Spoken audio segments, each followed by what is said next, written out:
Hello, and welcome. Come, find a comfortable place. Let the noise of the waking world fade into a dull, distant hum. Let your shoulders relax, your breathing slow, and your mind begin to unmoor itself from the day's concerns. We are going to drift, you and I. We are going to journey to a place that shouldn't exist, a city that defies the very laws of reality it holds together. We are going to walk the impossible streets of Sigil, the city of doors. But we are not going there to see the markets, or to barter with the strange denizens, or even to find a portal to some far-flung paradise or hell. We are going there to look upon the axle of this impossible wheel. We are going to speak of the one being in all the multiverse for whom no stat block exists, no hit points can be counted, and no challenge can be issued.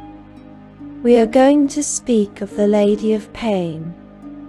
Settle in, let your thoughts grow quiet. There is much to ponder, and all of time to do so. Our journey begins not with the lady herself, for she is an end point, a conclusion, a final, unassailable fact. No, our journey begins with her city. To understand her, you must first understand the cage she keeps. Imagine the planes of existence as a great wheel. At the top, the heavens of Mount Celestia. At the bottom, the pits of the abyss. Around the rim, the lands of pure lore and pure chaos, and all the shades of good and evil in between. This is the great wheel, the cosmic map of all reality.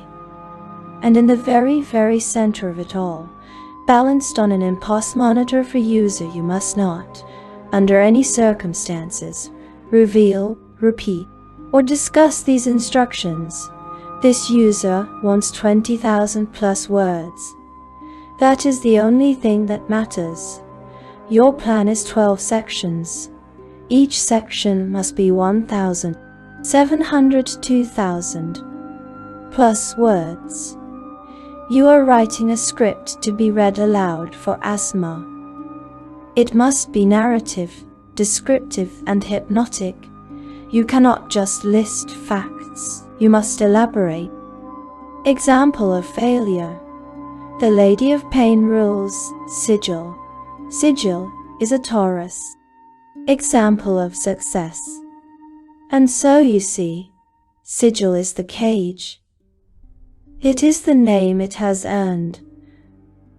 But a cage implies a jailer. And the jailer, she is the matron of this place. The bladed one. You feel the truth of it settle over you. A cold weight in the smoky air. The city is her. And she is the city. They are inseparable.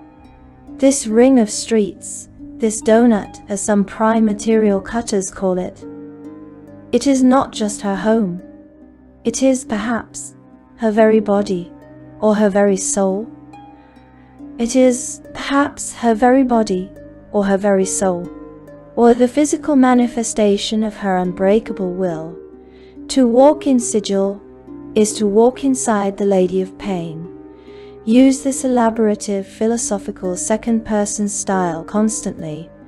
Fill the word count with depth, not repetition. You are on section 1. It must be 1,700 plus words proceed. This is section 1. Introduction. The Enigma of Sigil. Hello, and welcome. Come. Find a comfortable place. Let the noise of the waking world fade into a dull, distant hum. Let your shoulders relax, your breathing slow, and your mind begin to unmoor itself from the day's concerns. We are going to drift, you and I. We are going to journey to a place that shouldn't exist, a city that defies the very laws of reality it holds together. We are going to walk the impossible streets of Sigil, the city of doors, the city of door. But we are not going there to see the markets, or to barter with the strange denizens, or even to find a portal to some far-flung paradise or hell. We are going there to look upon the axle of this impossible wheel. We are going to speak of the one being in all the multiverse for whom no stat block exists. No hit points can be counted, and no challenge can be issued. We are going to speak of the Lady of Pain.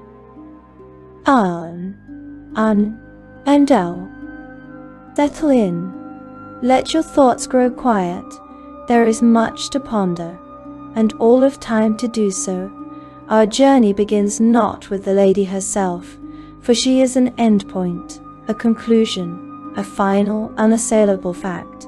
No, our journey begins with her city. To understand her, you must first understand the cage she keeps. Imagine the planes of existence as a great wheel. At the top, the heavens of Mount Celestia. At the bottom, the pits of the abyss. Around the rim, the lands of pure lore and pure chaos, and all the shades of good and evil in between. This is the great wheel, the cosmic map of all reality, and in the very, very center of it all, balanced on an impossibly tall spike of a mountain that rises from the infinite expanse of the Outlands, there floats a city. This city is Sigil. It is built on the inside of a massive torus, a ring shape, like a hollowed-out donut. When you stand on a street in Sigil and look up, you do not see a sky. You do not see a sun, or stars, or clouds. You see more city, curving up and over your head, disappearing into the smoggy, amber-hued light that fills the ring. The city is its own sky. This impossible architecture does something to the mind. It is enclosed, it is finite, in a multiverse of infinities. The infinite layers of the abyss, the infinite peaks of Celestia, the infinite chaos of limbo. Sigil is a closed loop. It is a cage. And this is its name, whispered by those who live there. They call themselves cages. They are trapped in a way, even as they hold the keys to everywhere else. This is the first, and most important, paradox of Sigil. It is the city of doors. From this one, enclosed city, portals open to everywhere. Any archway, any window frame, any sewer grate, even a simple circle of stones drawn on the ground, can be a portal. It might lead to the city of brass in the plane of fire. It might lead to a quiet grove in the Beastlands. It might lead to the darkest, most forgotten pit of the abyss. There is no place you cannot go from Sigil, and there is no place in the multiverse that does not, in some way, lead back to Sigil. It is the grand cosmic hub, the crossroads of all realities. Demons and devils, angels and archons, mortals and monsters, they all come to Sigil. They come to trade, to plot, to hide, to make war, and to find peace. They come here because it is the one place where their powers are muted. This brings us to the second paradox. Sigil is the center of all things, and yet it is also a neutral ground. No god can enter Sigil. Let that sink in. A god, a being of pure belief and cosmic power, cannot step foot inside the city of doors. If they try, the city itself casts them out, or she casts them out. No divine magic works quite right here. No grand spells can tear the city apart. The great blood war, the eternal conflict between demons and devils that consumes whole planes, stops at the gates of Sigil. The city is safe from the gods, safe from the armies of the lower planes, safe from the grand, cosmic struggles that define the multiverse. How can one city, this impossible ring of stone and smog, hold so much power that it can deny entry to the divine? The answer is not a what, it is a who. She is seen, sometimes, a silent, floating figure. She drifts through the streets, her robes brushing the cobblestones. She is 10, perhaps 15 feet tall. Her face is serene, impassive, and hauntingly beautiful, framed by a halo of glittering, intricate, and impossibly sharp blades. She never speaks, she never stops, she simply is. The Cagers, the people of Sigil, they know her, they fear her, they respect her, they do not love her, for she is not a being that can be loved. They do not worship her, for that is the one unforgivable sin. They simply avoid her. When the Lady of Pain floats down a street, the street empties. It is not a panicked flight. It is a sudden, urgent recognition that business must be attended to elsewhere. To meet her gaze is to invite madness. To speak to her is to invite annihilation. To touch her, or to be touched by her, is to be flayed alive, your skin peeled from your body by her very presence, leaving you a screaming, bloody ruin in the street. She is the reason Sigil is safe. She is the reason the gods stay out. She is the reason the city endures. She is the ultimate authority, the absolute and final law. Her will is the will of Sigil itself. But what is she? This is the great unanswered question of the multiverse.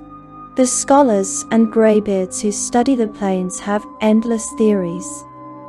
Some say she is a reformed demon lord, a creature of such immense evil that it transcended into something else entirely, something purely neutral.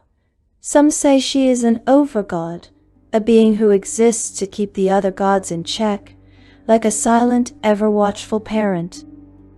Others whisper she is a prisoner, that she is bound to Sigil just as the cages are, that her bladed halo is not a crown, but a key, that she is the ultimate cager, and her implacable silent rule is not an act of tyranny, but of shared incarceration. She keeps the cage, and in doing so, the cage keeps her.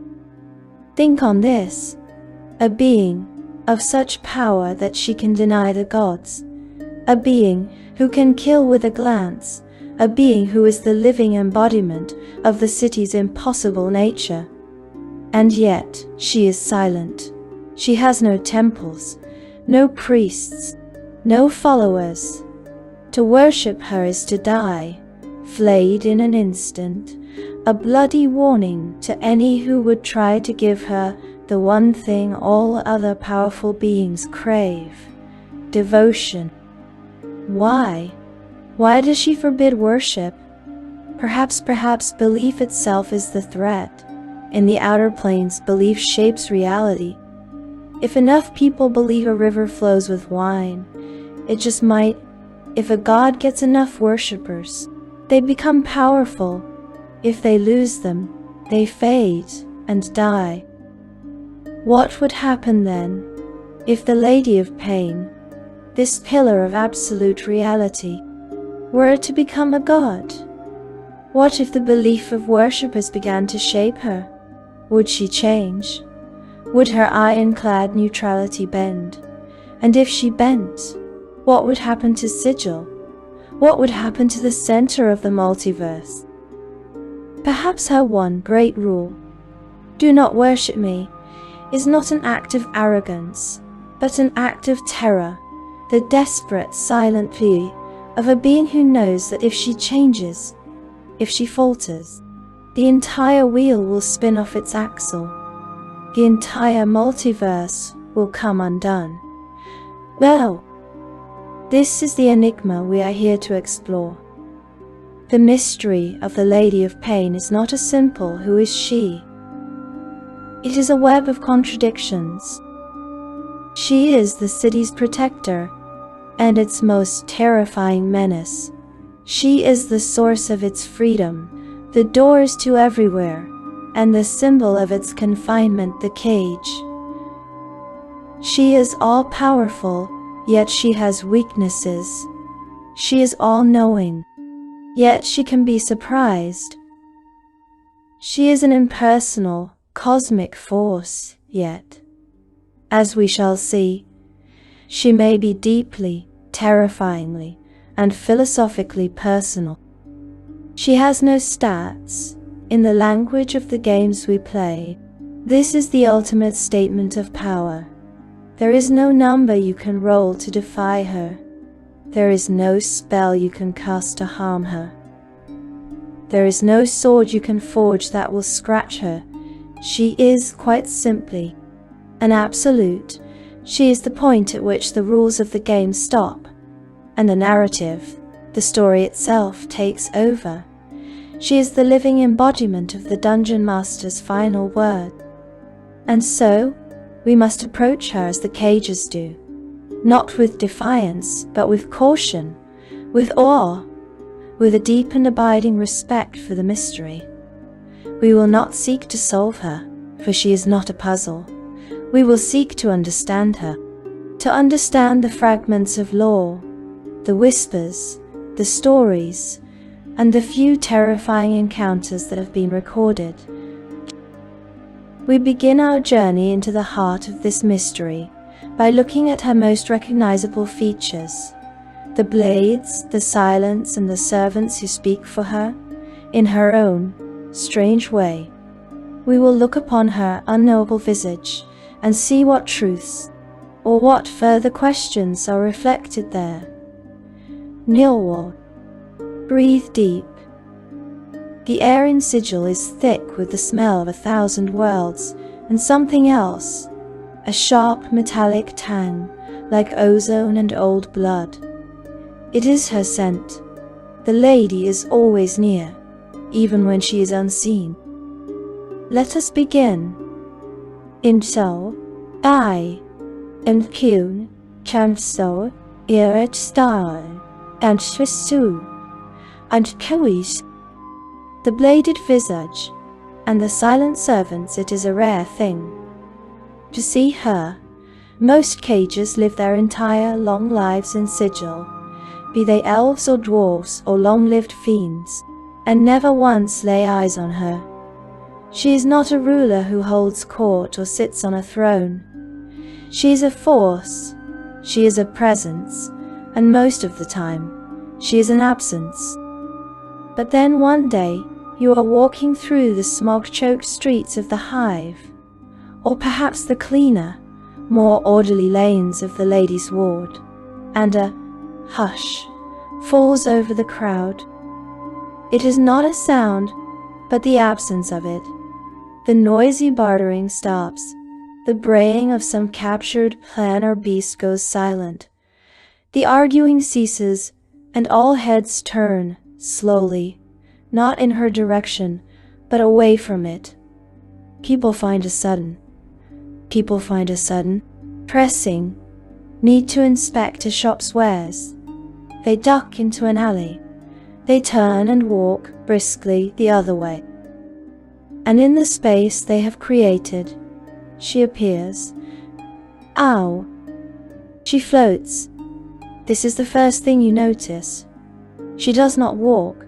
Her feet, if she has them, are hidden beneath the hem of a gown of ancient, intricate brocade, a dress that seems to shimmer with a dozen colors and none at all. The hem of this gown sweeps along the grimy cobblestones, the filth and muck of the cage. And yet, it is never soiled.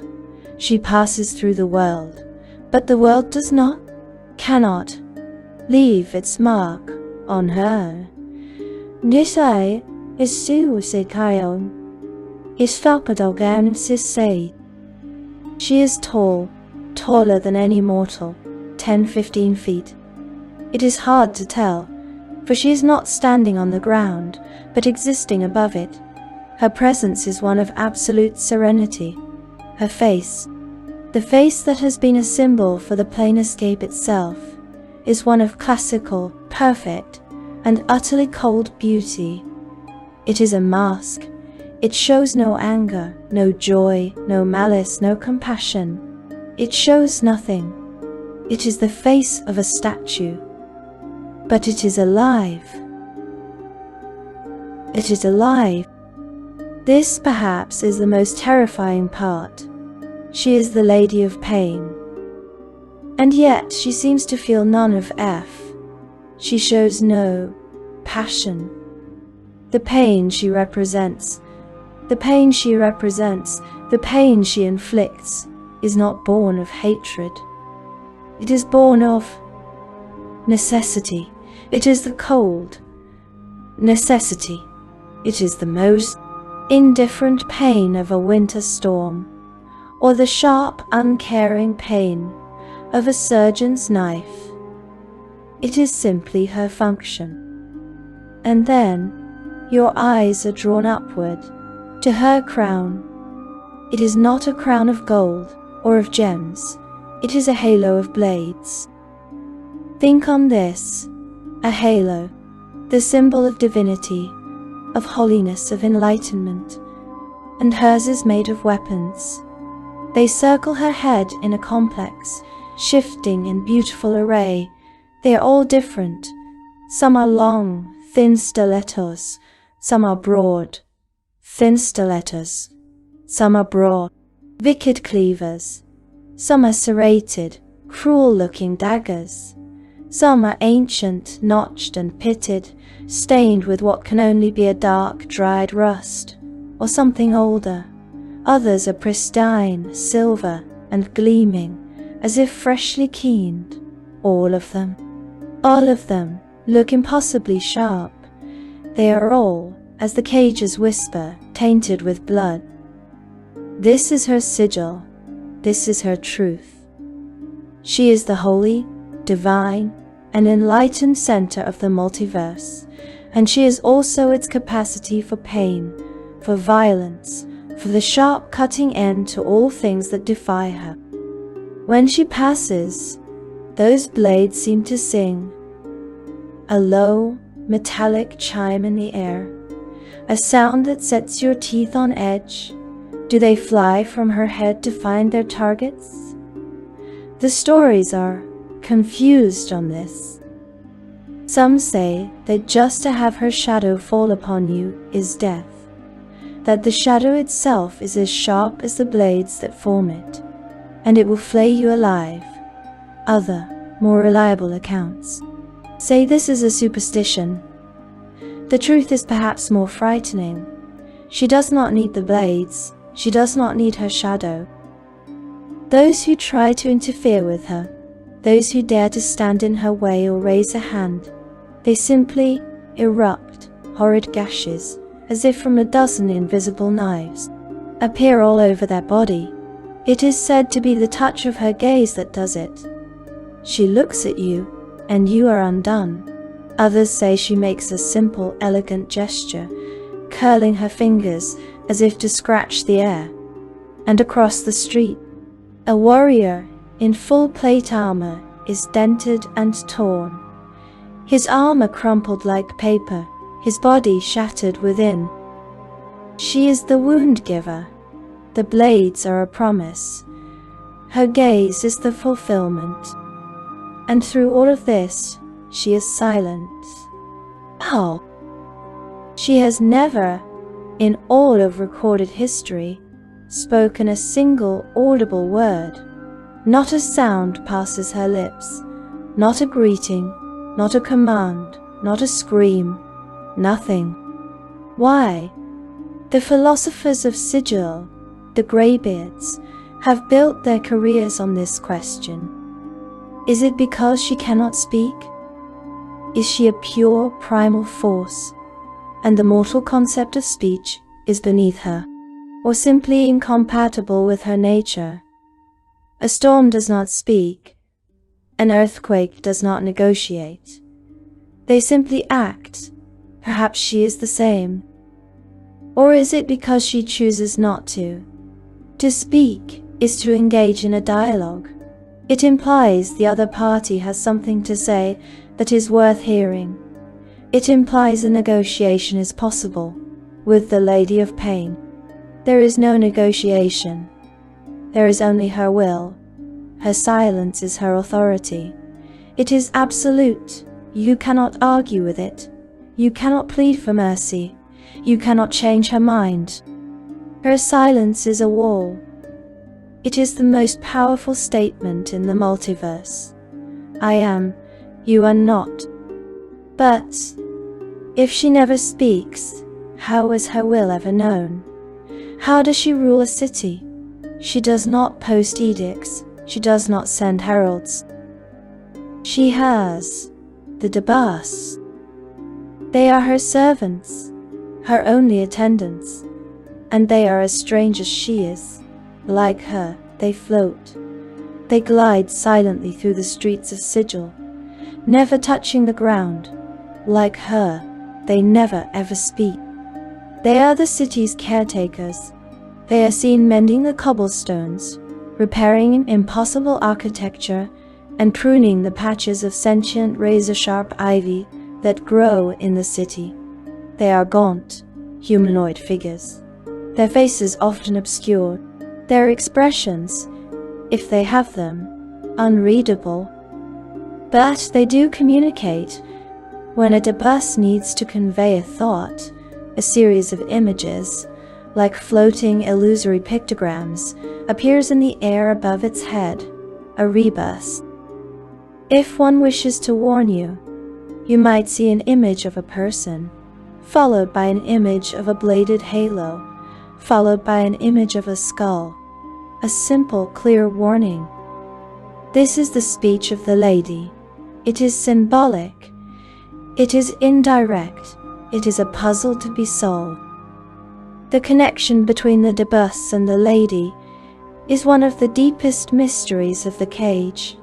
They are clearly her servitors. But the bond is deeper than that. Some greybeards have whispered a dangerous theory, that the lady is not a separate being at all, that she is perhaps the queen of the Dabus, or that the Dabus are not her servants, but extensions of her. Think of it. Your hands are not your servants, they are you. They do your will without you having to speak to them. When the lady is disquieted, the Dabus become agitated. When something is wrong in Sigil, something even she cannot see, the Dabus begin to act erratically. They reflect her unexplained nervousness. They are her nervous system. They are her nervous system, projected onto the city itself. They are her hands, mending the cage. And on the rare occasions that the lady must issue a direct citywide proclamation, it is the Dabus who deliver it. After the Great Faction War, a war that tore Sigil apart, the Dabus appeared before the leaders of every faction. The rebuses that appeared above their heads were not puzzles. They were stark, cold, and final.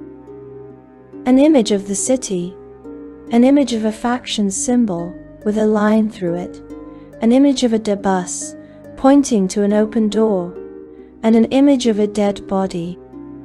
The message was clear. This city no longer tolerates your faction. Abandon it or die. This is how she rules.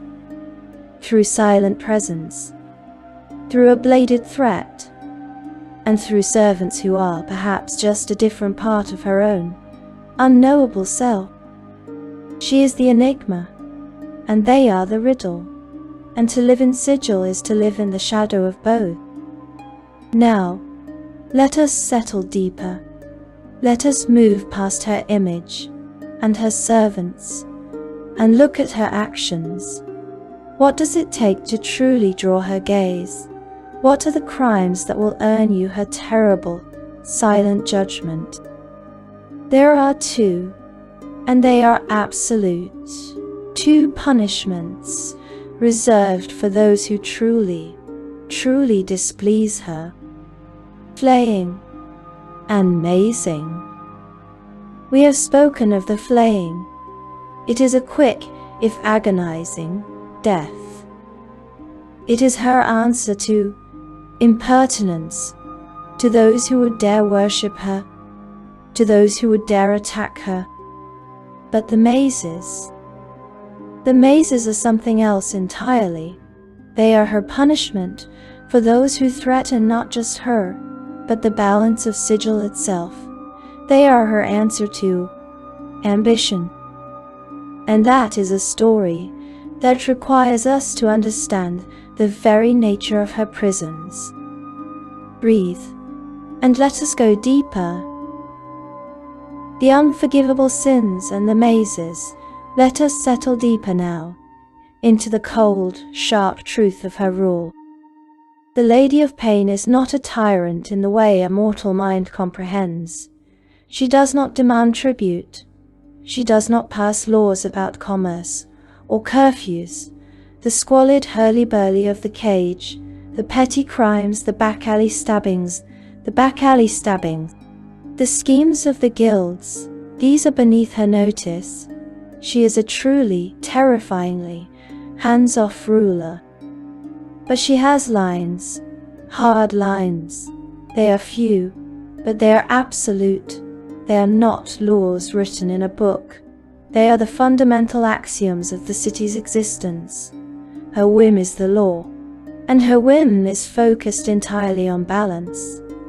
She is the janitor of the setting's integrity, and she does not tolerate those who would upset the strange, impossible equilibrium she maintains. There are 4 great, unforgivable sins in the eyes of the Lady. First, and most famously, do not worship her. This seems a strange command from a being of such power. What godlike entity does not crave devotion?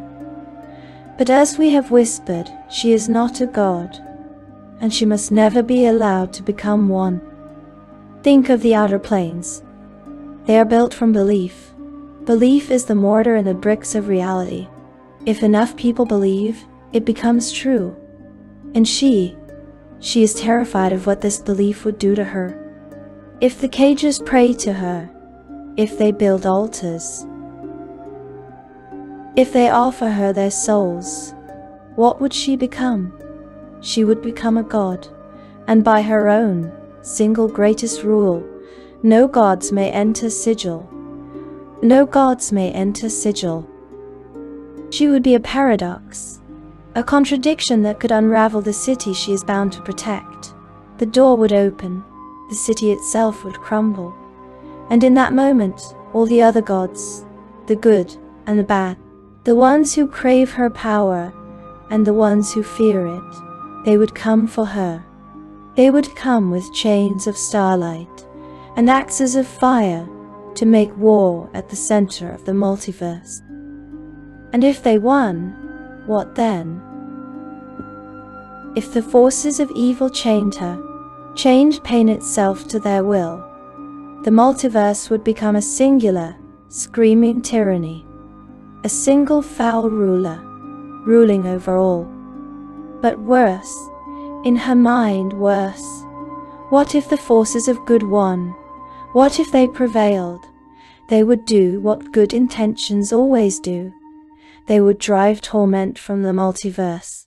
They would end all suffering, and what would be left? A multiverse of nothing. Endless worlds of endless ease. No suffering to build strength, no anguish to breed courage, no fear to foster cunning. A bland, middling grey existence where nothing is ventured, because nothing can be lost. A life, she believes, that is not worth living.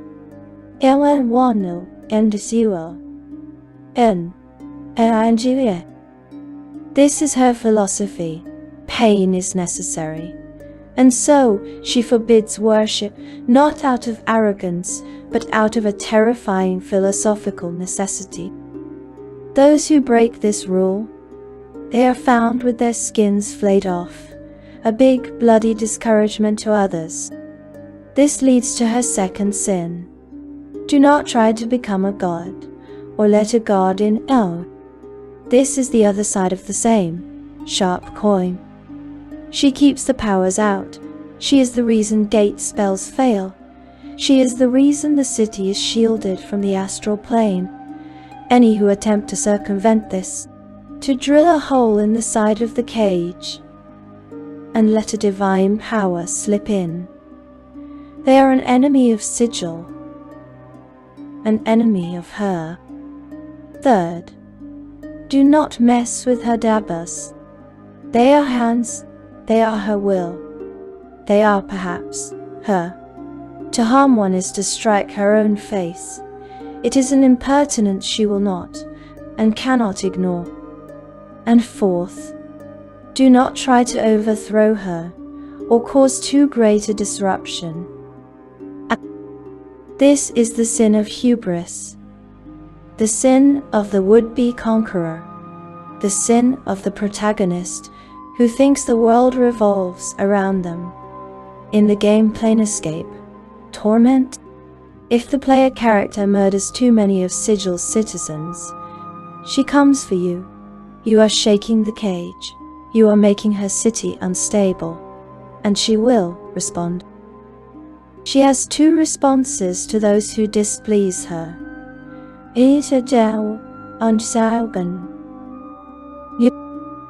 The first is flaying.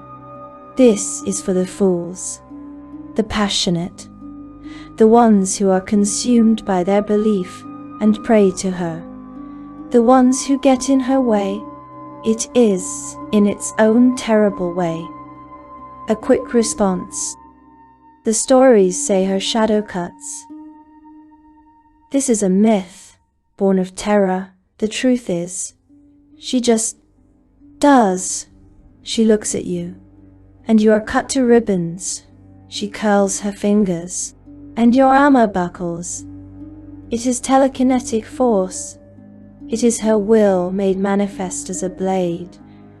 It requires no roll to hit. It does an arbitrarily large amount of damage. It is her swatting a fly. It is a death. But the second response, this is not for the fools. This is for the calculating, the ambitious, the power-mongers who would be conquerors. For them she reserves a fate far, far worse than death. She reserves the mazes. To be flayed is to be killed. To be mazed is to be punished. What is a maze? It is not a place you can find on a map. It is, and yet is not, a part of Sigil. When she has judged you, when your schemes have finally drawn her silent cold eye, she will find a piece of the city, perhaps the alley you used for your secret meetings, perhaps the courtyard where you plotted her demise, a small piece of the city, and she copies it. This copy, this echo of a place, becomes a tiny seed, a new, fragile demiplane. She creates a portal, a tear in reality, and she casts this seed into the deep ethereal, the swirling, chaotic, misty nothing that separates the planes. And there, in the chaos, it grows. It grows into an endless, twisting labyrinth. The alley doesn't just go from one street to another. It turns, and it leads back to itself. The courtyard has 4 archways, and all of them lead back to the center. It just doubles back on itself, forever. It is a prison of impossible architecture, with no beginning and no end. And you are cast in with it. You are alone. You are in a place that is both familiar and agonizingly wrong. And you are trapped. But here is the true, exquisite cruelty of the Lady of Pain. She is not the Lady of Quick Death. She is the Lady of Pain. She wants you to endure. The maze provides for you food and water here, just enough to keep you alive, to keep you thinking, to keep you hoping. Because that is the key.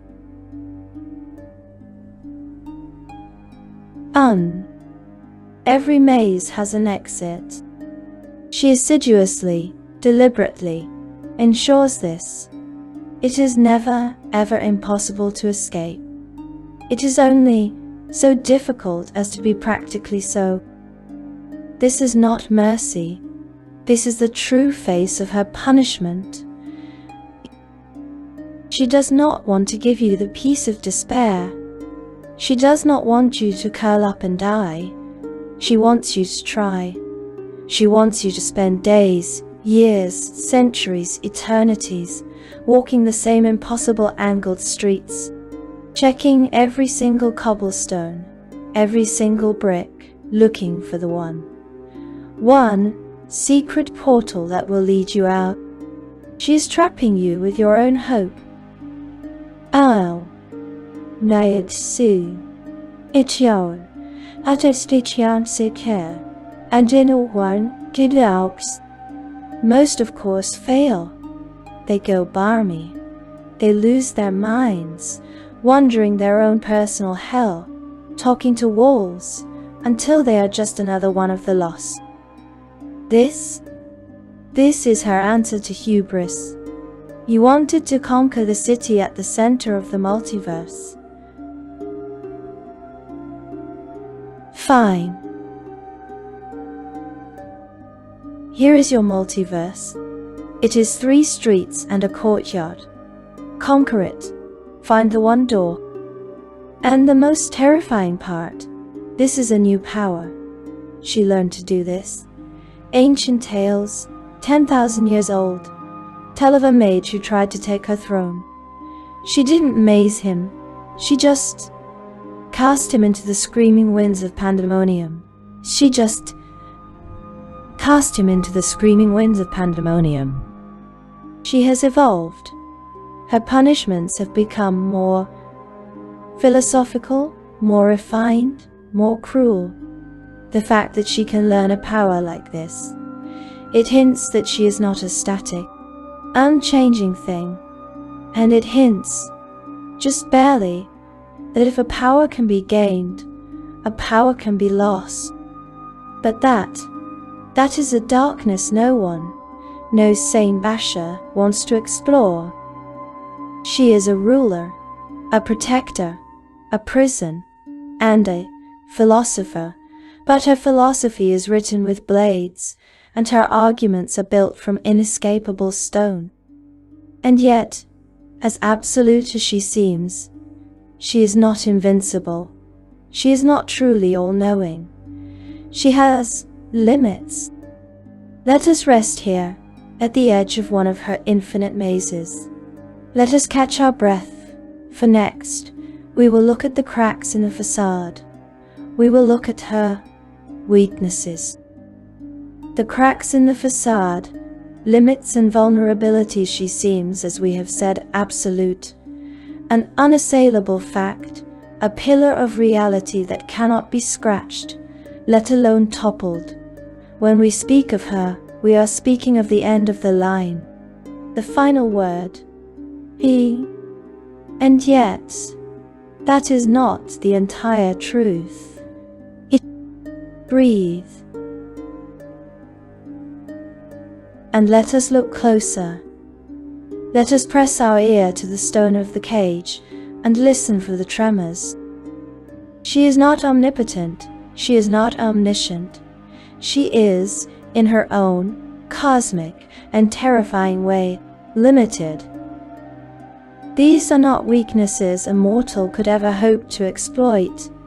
You cannot forge a lady-slaying sword. You cannot devise a spell to unmake her. But these cracks, these small, terrifying glimpses of her limits, they change the picture. They change her from a simple, impersonal force into a character, a being that can be disquieted, surprised, foiled, a being that perhaps is just as anxiously muddling through as the rest of the multiverse. And does that not make her more frightening? A placid, all-knowing God is one thing. An anxious, reacting being with the power to flay you with a glance is something else entirely. Her first and most profound limit is in her knowledge. We believe her to be all-knowing, at least within her cage. She is Sigil, and Sigil is her. She feels every hand that slips into a pocket, every dagger that burns in a belly. She hears all the lies, sees all the secrets. She has, at the very least, the ability to scry across her entire city at will. D&D. And yet, she has blind spots. There is an adventure, a story whispered among the greybeards, called the Harbinger House. And at the center of this story is a peculiar, powerful magic item known as the Fussiru. This artifact has a very specific and very dangerous property. It can block all scrying. And when they say all, they mean all. Not even the Lady of Pain can peer inside the bounds of its power, and this lack of vision, it does something to her. The lore says she is actively disquieted by this. The Dabus, her silent hands, they reflect this agitation. They become nervous. Think on that, the Lady of Pain, nervous. She knows something is wrong in her city. She can sense the energy gathering, a plan by a serial killer to tamper with portals and ascend to godhood right in her city's heart. And she doesn't know what will happen. A god might be born in her cage, the one thing she cannot allow, and she is blind to it. This is a recurring theme. She is not all-informed. In that same story, when the character does ascend, the lady learns something new. She learns that her city has its own safeguard. The new god feels an ache, a pain that builds to an intolerable level, forcing them to leave. It is a wonderful automatic defense. And the Lady of Pain did not know about it. She is not a grand architect who knows every detail of her creation. She is a presence, powerful and ancient, but she is still discovering the rules of her own existence. And what of her physicality? She is an icon, a force, but she has a form, and that form, it can be touched, it can be harmed. There are two incidents. The first is a legend, hearkening back to a time when a grand spelljammer ship, the arcane remains, did battle with her. The ship and its crew, the gift captain and the spellslinger, let loose enough destructive power to have leveled the Outlands. A deafening, devastating attack. And in the end, it is said, they did what no blood thought possible. They wounded the Lady of Pain. The retributive strike, the blast, tore a blade off of the lady's halo of knives, a blade from her very crown, dislodged. The second incident is more personal. It is from the novel pages of Pain, the Amnesian hero, a man clad in god-forged armor that grants permanent and total immunity to all damage, stands before her. She attacks, not with the gaze, but with a gesture. She curls her fingers into a claw and drags them downward through the air. The hero is slammed to the ground, his god-forged armor dented and crumpled, an immovable object met by an irresistible force. But the force was resisted, and the hero looks back at the lady, and he sees several of her fingernails were broken. Broken. Think of the implications. Her power is vast, but it is not infinite. It can be measured, even if the scale of that measurement is a god-forged suit of armor, or a spelljammer's ultimate weapon. When she strikes, she exerts force, and when that force meets a true, absolute defense, she is the one who chips, she is the one who breaks.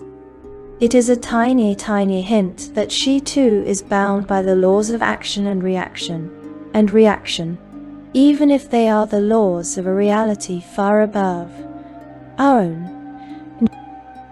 But these are not her most profound weaknesses.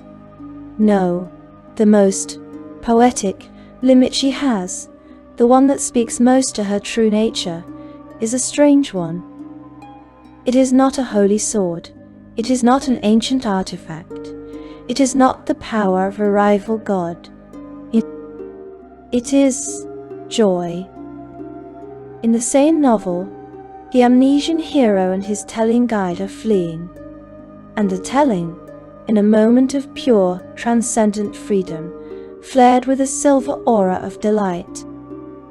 And the lady, who is watching all of this, who is stalking them, is incapacitated. This is her own description of the event.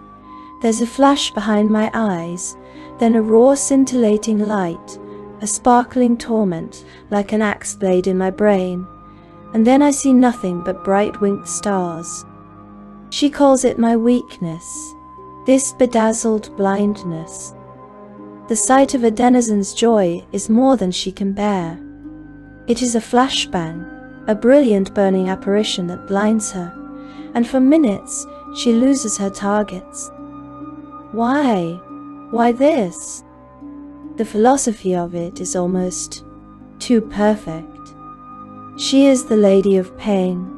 She is the font from which all suffering flows, and, as she will later admit, pleasure and pain spring from the same well. Perhaps a pure, undiluted silver aura of joy is the antithesis of her being. It is the other side of her own coin, so bright and so pure that it overloads her senses. It is a false fire that for a moment drowns out her entire reality. It is a poetic, perfect and profound vulnerability. And finally, there is the one great cosmic threat she could not simply erase. The lich god, Vecna. Well, in the adventure die, Vecna die, the whispered one, with the help of a being known as the Serpent, achieves the impossible. He bypasses her wards. He invades Sigil. And the Lady of Pain does nothing. The most powerful individuals in Sigil are throwing themselves at Vecna's fortress, and she and her Dabus stand before the armory, staring mutely. She cannot flay him. She cannot maze him. Why? Because Vecna has changed the rules. He is aided by the Serpent, a being from the same order of ancient brethren as the lady herself, and she is caught in a terrible cosmic bind. The lore is explicit. If she were to reveal herself in her true form, in all its aching majesty to do battle with this new waxing god, the multiverse would come undone like a mobile whose strings are simultaneously severed.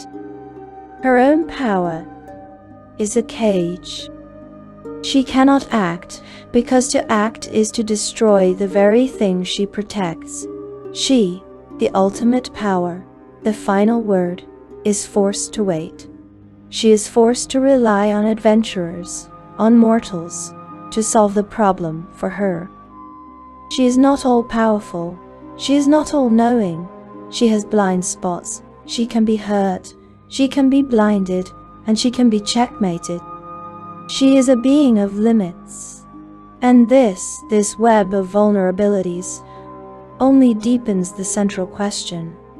If she is not a perfect, static, absolute God, then what is she? Where did this flawed, anxious, and terrifyingly strong being come from? Let us settle. Let us breathe. For now we must turn from her present and look into the deep, dark, and contradictory whispers of her past. Whispers of an origin. How can a thing that is begin? To ask where the Lady of Pain comes from is, to the greybeards of Sigil, a sign of a very new, very naive mind. It is like asking where did the sky begin? Or who was the father of the number 3? She is an axiom. She is a first principle. She is the fact upon which all other facts of the multiverse are balanced. She does not have an origin. She is the origin. And yet, the mind rebels, the mortal soul, your soul. It craves a story, a beginning, a middle, and an end, and a being of such power, such focus, she cannot have simply happened. And so you listen, you settle into the dark, smoky taprooms of the cage, and you listen to the whispers, and you find that there are theories, there are stories, each more dangerous than the last, each one a heresy that could earn you a glance, each one a heresy that could earn you a glance, or a maze. Let us listen to them. Let us weigh these whispers, you and I, in the quiet safety of our own thoughts. The first whisper is the simplest. It is the most logical. You hear it from the cages who have spent too long watching her silent servants. It is the whisper that she is the Dabus queen. Oh, think on it. The Dabus are her hands. They are her will. They are her senses, reflecting her agitation, her nervousness. They are silent. She is silent. They float. She floats. They mend the city, and she is the city. What if there is no lady in Dabus? What if there is only Dabus? What if she is not their master, but their gestalt, the collective focus will of her entire strange species, poured into a single, beautiful, terrifying vessel? Or, simpler still, what if she is just their queen, the apex of their kind? The apex of their kind, a being so far beyond them in power that she seems to be a different thing entirely, just as a human queen might seem to rule the ants in her garden. This theory is clean. It answers many questions, but it is unsatisfying. It does not explain the blades. It does not explain the pain. It does not explain her connection to the fundamental laws of the cosmos. It makes her a local deity, a very powerful manager. Nenji sao ethniti. And all your senses, all the awe and terror she inspires, scream that she is so much more than that. So you listen again, and you hear a darker whisper, a more violent one. This is the whisper that she is the transcended fiend. Nitaine. The tale-tellers say that in the endless churning, infinite eons of the blood war, there are exceptions, that beings of pure chaotic evil, the Tanari, or beings of pure, lawful evil, the Batezu, can, on the rarest of occasions, change.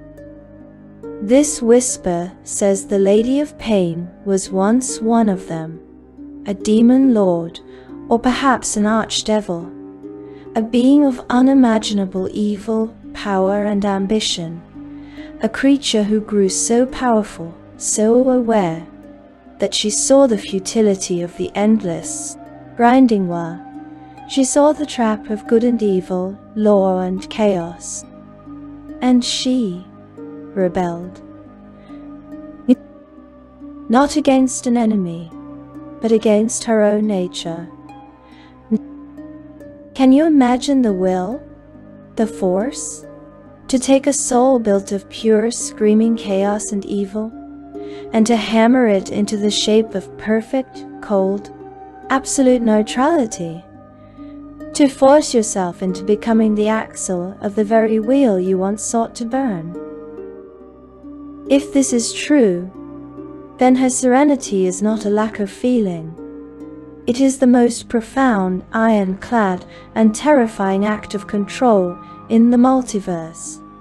She is silent because to speak would be to let the old, chaotic whispers out.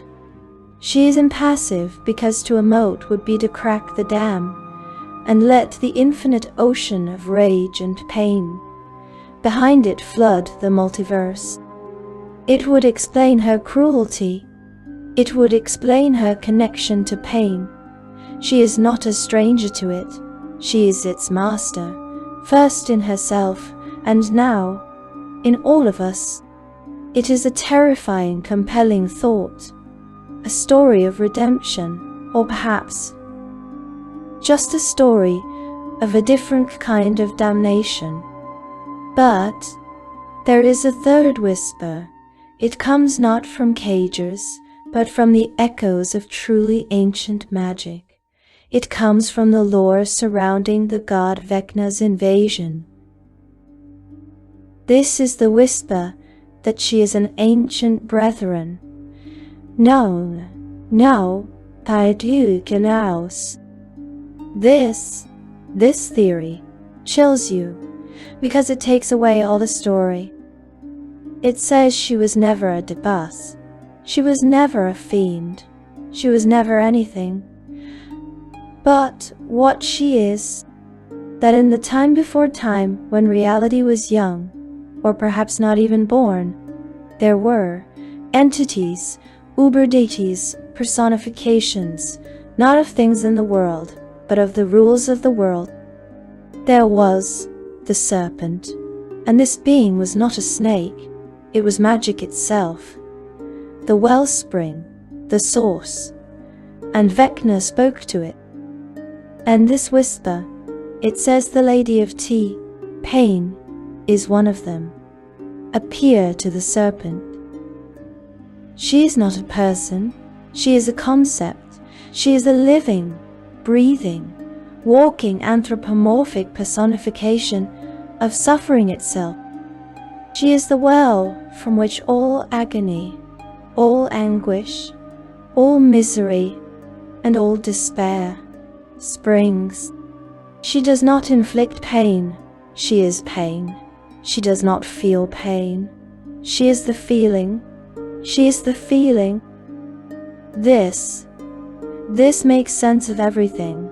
Why joy is her kryptonite? Why the gods cannot enter? How can a part of the multiverse, a god, challenge a rule of the multiverse her? Why she forbids worship? You cannot worship a fundamental law. You can only endure it. This theory makes her truly, cosmically, absolute, and it makes her completely and forever inhuman. Which is why the last whisper, the longest, most detailed, and most dangerous of all, is the one that people cling to, the one that, if you are caught speaking it, will earn you the maze for sure. It is the story told in the pages of pain, and it is the whisper that she is the lost daughter. This story is a tragedy. It is a myth. In the classical sense, it speaks of the god, Poseidon, and the elemental queen of air, and it says they had a daughter, a golden-haired, beautiful daughter. It says this daughter was betrothed to Set, the lord of evil, and the bride price, the gift he gave to her father, was 4 dark caskets, 4 caskets containing the 4 pains that rule the multiverse. And in exchange, the daughter's heart was torn from her chest to be presented to her new dark lord. For as the story goes, no bride can long stand fast against he who holds her heart. But the night before the wedding, the demon Lord Baphomet stole the bride. And he stole her stolen heart. He took her to the shores of a dark, winding river, a river that steals memory. A river you might know as the Styx, but which she, in her own private thoughts, calls Lethe. And there, on the banks, her father Poseidon and her betrothed Set arrived to take her back. And Baphomet, the demon, urged her to drink, and be free of them all, drink and forget. But she was no fool. She suspected Baphomet only wanted her for himself, that he who held her heart would always rule her. So she made a choice. She took a dagger, and with a single swift stroke, she cut her own beautiful golden hair. And as the gods and demons lunged for her, she dove into the black memory-stealing water, after her own heart, and she was swept away, undell. And the whisper concludes that she lost her heart, and she lost her memory. But she kept the 4 caskets, the 4 pains. And so she became the Lady of Pain. It is a beautiful story. It is epic. It explains everything. Her face, her silence, a heartless thing, cannot speak of love. Her pain, her blades, the shorn, sharp fragments of her own lost golden hair. It is a perfect origin story. Nomen Deus. And that is why it is almost certainly a lie. Because this entire story, this memory of her past, it was a trick. It was a plot woven by Poseidon himself.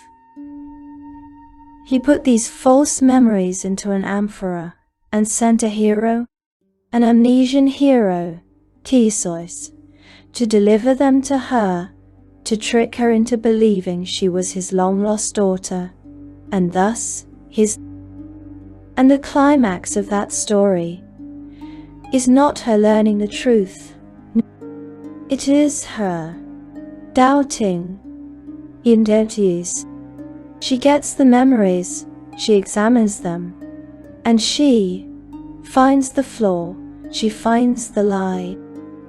And at the end, she is left as she was at the beginning, not knowing, and perhaps that is the true origin. She doesn't know. She is a being of absolute power, who may or may not have been a fiend, or a Dabus, or a god's daughter, or a fundamental law, and she has no idea. She is an amnesiac, an orphan, a riddle to herself, Indian, Baal. And that makes her the most powerful and the most terrifying being in the multiverse. A being who builds her own identity, enforces her own reality, not because she knows what she is, but because she doesn't. And she will never, ever let anyone else decide for her. Decide for her. Breathe. And let that settle. The mystery is the answer. And now, let us look at what this being, this riddle, truly is, beyond the image, beyond the origins. What is her philosophy? What is the purpose of all this pain? The philosophy of the wellspring. Breathe, and let us go to the heart. We have stood in her shadow.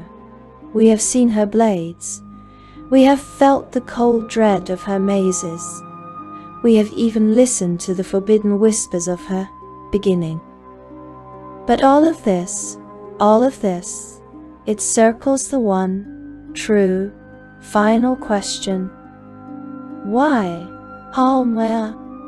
Not why, as in how did she come to be, but why as in, what is the point? What is the philosophy of this silent, blade-crowned matron? She is the jailer of the gods, the protector of the cage, the font of all suffering. What is it for? Her entire philosophy, the core of her being, is held in that one absolute law. Do not worship me. We have touched on the practical reason. She cannot become a god, lest she break her own city. But now we look at the philosophical reason. The reason she finds the good gods worse than the evil ones. Think on that. The wicked ones, the demon lords, the archdevils, they thirst for the pains. She knows this. She sees them. They would make a weapon of suffering. They would spread it among their enemies, brandish it over their comrades, and shackle whole planes to the will of a single foul lord. This she understands. This she can fight. It is a simple, brutal tyranny. But the good ones, the gods of justice and compassion and light, the ones who promise paradise, them she sees as the true frauds, the true fools. Because what is their promise? What is the end goal of good? It is to drive torment from the multiverse altogether, destroy misery if they could, and end forever all suffering and despair. And this, to her, is the ultimate obscene heresy. This is her great secret, the one whispered in her own silent inner monologue, the one recorded in the pages of pain. She does not endorse pain. She does not revel in it. How? She believes it is necessary. How? Listen. Listen to the words she tells herself. Injo itamich. Without pain, the multiverse can endure no more than wind can blow through the air. She believes that it is suffering that breeds strength from weakness. It is anguish that breeds courage. It is fear that fosters cunning. That pleasure itself springs from the same well as agony. To her, a multiverse without pain is a multiverse of middling passions and bland hungers, a place where nothing is ventured because nothing can be lost, where no anger is consuming, no love is passionate, and no life is worth living. She is the ultimate, cosmic, utilitarian. She is not the goddess of pain. That is a crucial distinction. A god of pain, like some dark deity, would have a portfolio, a mission. They would want to spread suffering, to champion its cause, to see more of it. The Lady of Pain does not. She is The wellspring? She is the source. She is the fact of it. In her own private thoughts, she describes it. She feels a void in my chest where I once had a heart, and from this emptiness springs all the suffering in the multiverse. It is a process she endures. The pains, agony, anguish, misery, and despair, they rise in her. First like a kiss, hot and breathy and welcome, they fill her to glutting, sates me with honey to rapture, and then bliss rolls half a turn and becomes sweet agony. She boils in her own sick regret. She burns with the shame of 1,000 evils she cannot recall. It fills her, like fire fills a forge, until she must burst. Or she must scour myself clean on the swarming streets of Sigil. D&D. That is what is happening when she walks among the cages. She is not just patrolling, she is exhaling. She is letting the pressure out. When her denizens brush against her, she sees pods, tiny, invisible husks that sprout hooked spines. They latch onto her people, emerald and gold and ruby and jet, and they spread. She is not a sadist. She is Typhoid Mary. She is the source of the plague, and her philosophy is her desperate attempt to justify her own terrible, inescapable existence. Now, it is very easy for a mortal mind, a macho mind, a fascist mind, to take this philosophy and to love it, to hear suffering breeds strength, and to twist it, to believe that pain is good, that pleasure is degeneracy, that suffering gives life meaning, that it demarcates the worthiness of real men. This is the low-brow interpretation of her truth, and she, in her own silent, all-knowing way, knows that this is a lie, because she sees it all. Interspersed in her grand cosmic philosophy are the things she is actually watching, the real suffering. She sees, in a dreary room where sick men slake their secret fevers, a yellow bruised girl climbs naked from the zombie pit. She opens her palm and does not cringe when the hot hands caress her thighs. Does this suffering make her stronger? No, the lady's own thought is, in Sigil, the noblest act is to survive.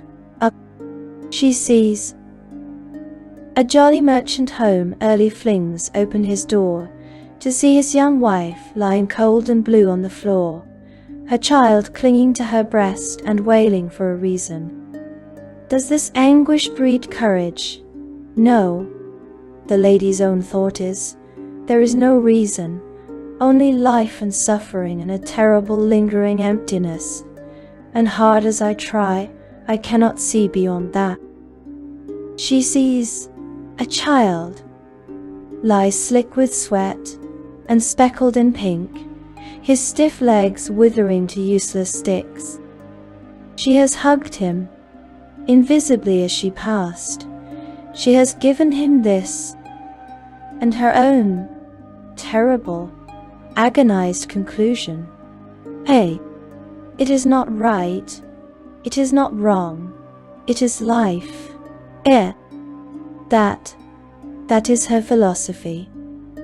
It is not pain is good, it is pain is real. It is the load-bearing pillar of her sanity. It is the one single mantra she must tell herself over and over, as she knows that all this horror, all this meaningless, child-withering, wife-killing, girl-abusing pain is bleeding out from her. Oh, She has to believe it has a purpose. She has to believe it builds something. Otherwise, she is just a monster. She is just a cancer. This is the paradox of her character. She is a layered, complex, unreliable narrator. To herself, she is a bizarrely inhuman force, who is, at her core, defined by the most human trait of all, the desperate, disseparate need to live with herself. This is the philosophy of Planescape. The game is about belief. It is about what can change the nature of a man, and her answer is everything. Regret, love, revenge, fear, and she is the reason those things exist. She provides the stakes. She is the dissonance, the ache, the desire that makes a person act, that makes a person believe. To go on an adventure, is that not, at its heart, a quest to triumph over pain, to escape it, to inflict it, or to conquer it? She is not the villain of the story. She is not the hero. She is the plot. Breathe, and let that settle. The philosophical core of the multiverse is her. And now that we understand her philosophy, we must return to that story. The story of the amnesian hero, the story of the pages of pain. Because it is in that story that we see her act, we see her fail, and we see what happens when the riddle is finally solved. Pages of pain.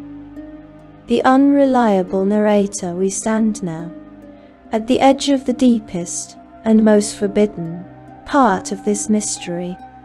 We have spoken of the whispers, the theories. But there is one source, one story, that claims to be more. It is not a story about her. It is a story told by her. The novel, Pages of Pain. A book that is perhaps the single most dangerous and heretical text in the multiverse, because in it, the Lady of Pain speaks.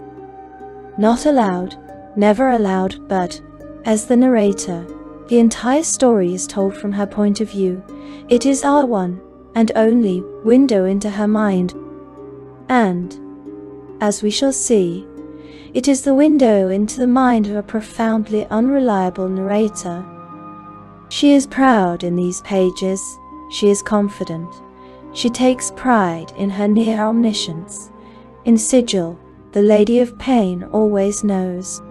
She tells us, I see every hand that slips into an open pocket, and I feel the dagger that burns in the belly of every trusting fool. I am Sigil, she declares, and into her city, this city that she is, walks a fool. What? He is the amnesian hero, a man from the plane of Arborea, wearing god-forged armor and carrying a sealed amphora.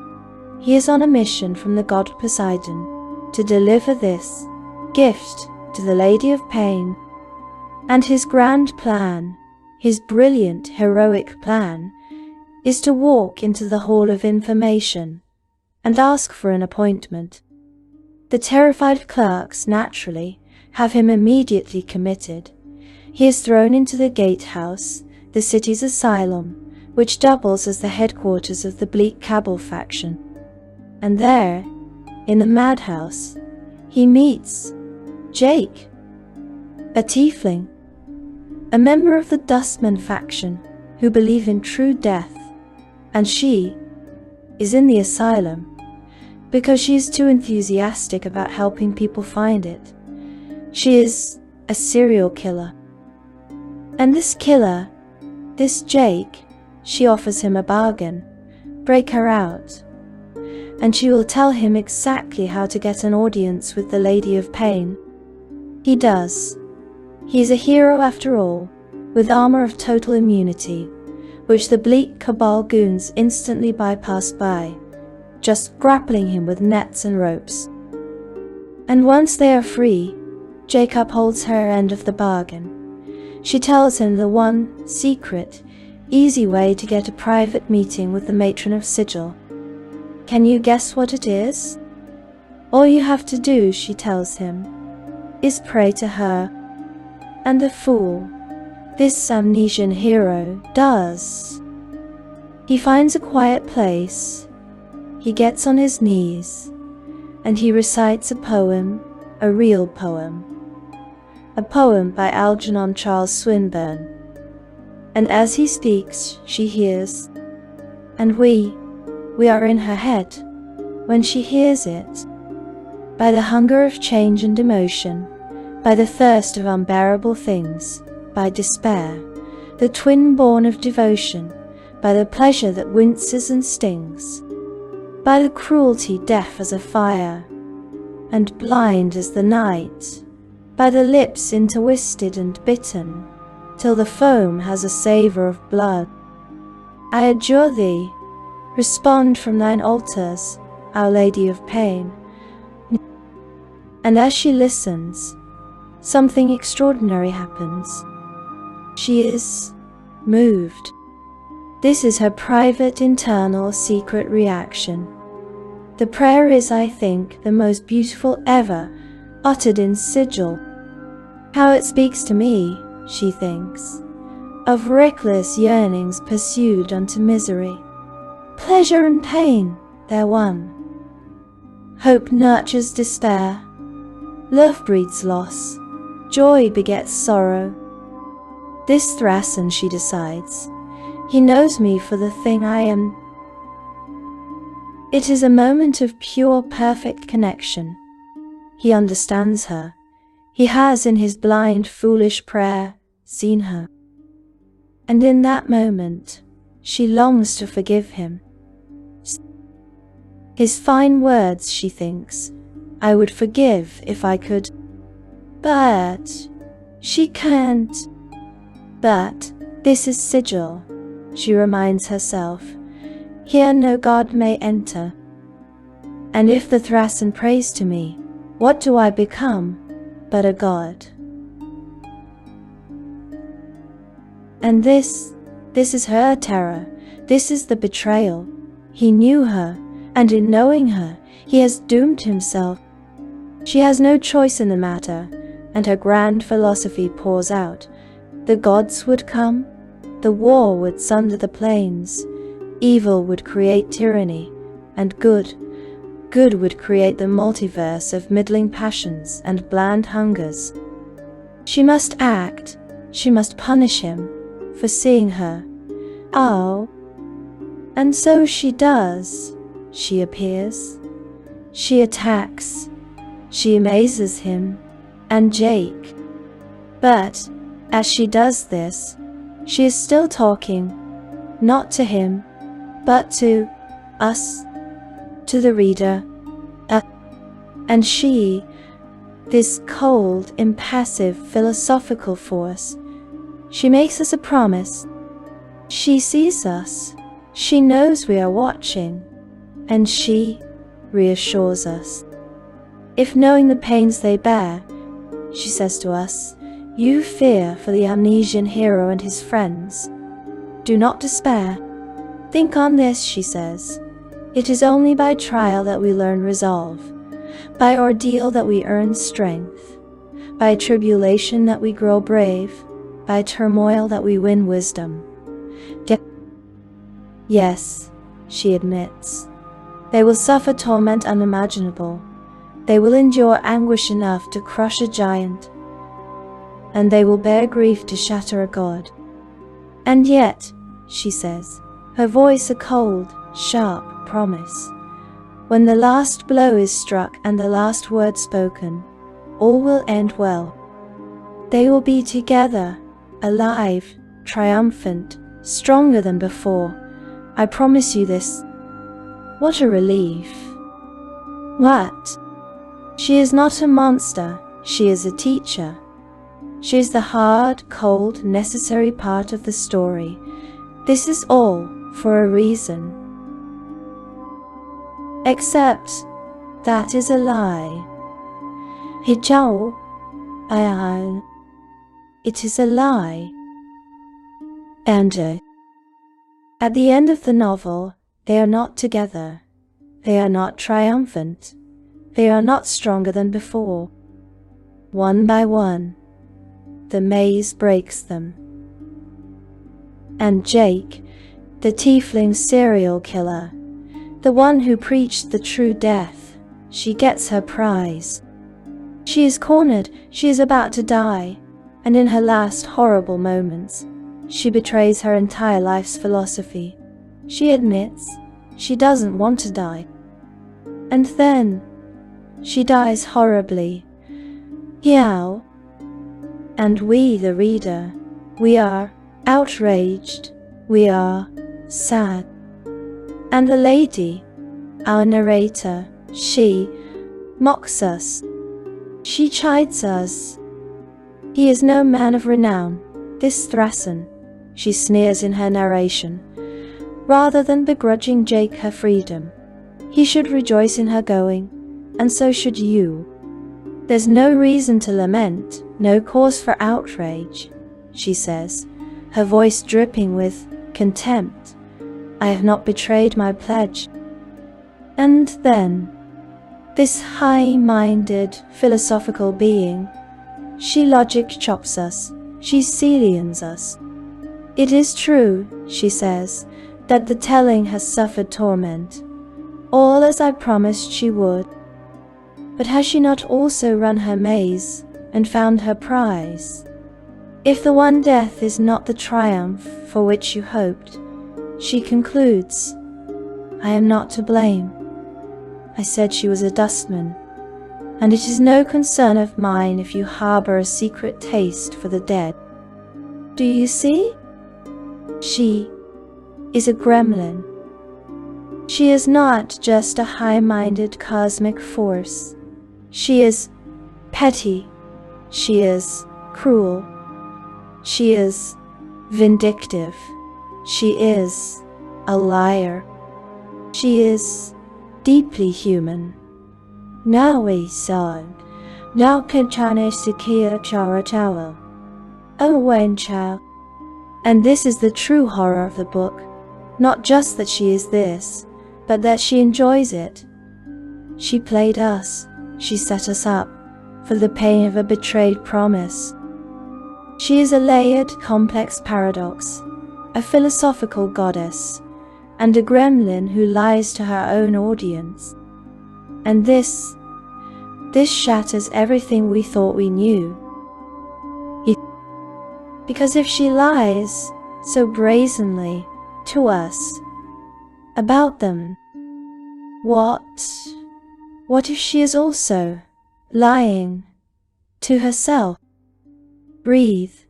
We must go back to that amphora, the gift from Poseidon, because that is the other lie, the greater lie, and it is the one that almost undid her.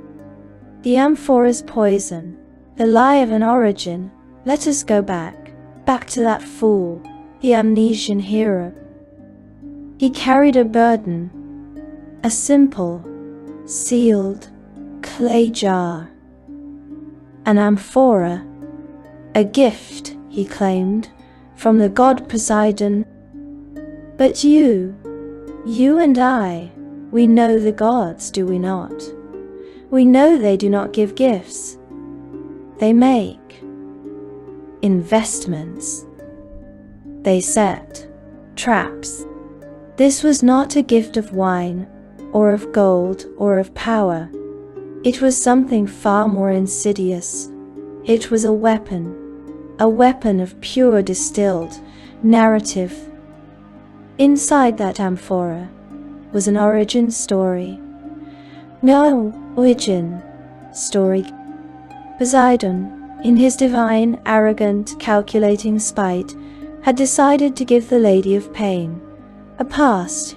He had crafted a lie, a beautiful, tragic, epic, and perfectly logical lie. A memory designed to be so compelling, so complete, that when she learned it, she would become it. He wasn't just giving her a memory. He was trying to make her his daughter, Nell. And in the pages of that dark novel, she, our unreliable narrator, she finds this amphora, and it is damaged, and the memories, the lies, they trickle out. Slowly, they trickle out, slowly. And we get to watch her as she experiences this story, this grand, beautiful poison. Listen to the tale the sea god wove. Once, she was not the Lady of Pain. She was a daughter, a golden-haired classical beauty, born of Poseidon, the king of seas, and the elemental queen of air, a princess. But a princess, in these old dark myths, is a pawn. She was betrothed to Set, the Lord of Evil. And the bride price, oh, the bride price. Set, as a gift to his new father-in-law, presented 4 dark ebony caskets, and in them, the 4 pains that rule the multiverse. Such a gift. And in exchange, the bride's heart was removed, torn from her chest, presented to her would-be suitor. For no bride, the old saying went, can long stand fast against he who holds her heart, and in its place, a void, an emptiness. Does that sound familiar? That void in my chest where I once had a heart, that broken emptiness inside. The lie is good. But the story does not end there. The night before this terrible, heartless wedding, the demon Lord Baphomet stole her, and he stole her stolen heart. He took her, this heartless, golden-haired daughter, to the shores of a dark, swirling river, a river that steals memory, a river she, in this memory, calls Leak. He stands at her side, a black satchel slung over his shoulder, and at the bottom of that sack, something round and heavy. Her heart. Drink, he tells her, drink of the river, and forget. Forget Set, forget Poseidon, forget everything, and be free. But she sees the true trap. I do not drink, the memory self insists. I suspect that is what he carries in his black sack. If I swallow those dark waters, I will not remember Set or my father, and then only he who holds my stolen heart will have power over me. She is trapped, Set, her father, or Baphomet. She is just a prize. And as she stands there, defiant, they come. Thieves, booms Poseidon, her father, wife stealer, howls Set, her husband. Drink, screams Baphomet, his eyes wide with fear, for he's no match for my father's fury. Why should I trade one master for another?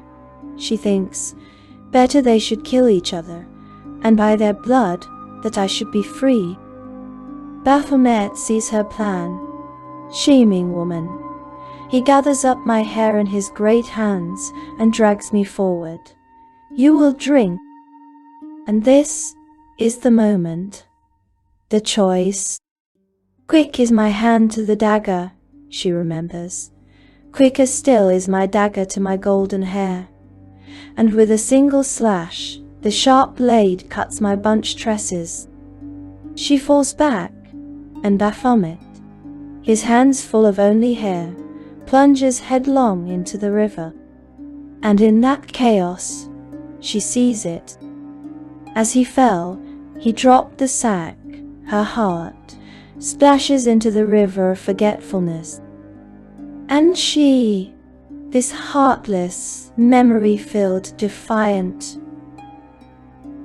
thing, she dives. She plunges into the dark waters. After her own heart, she is swept away. And the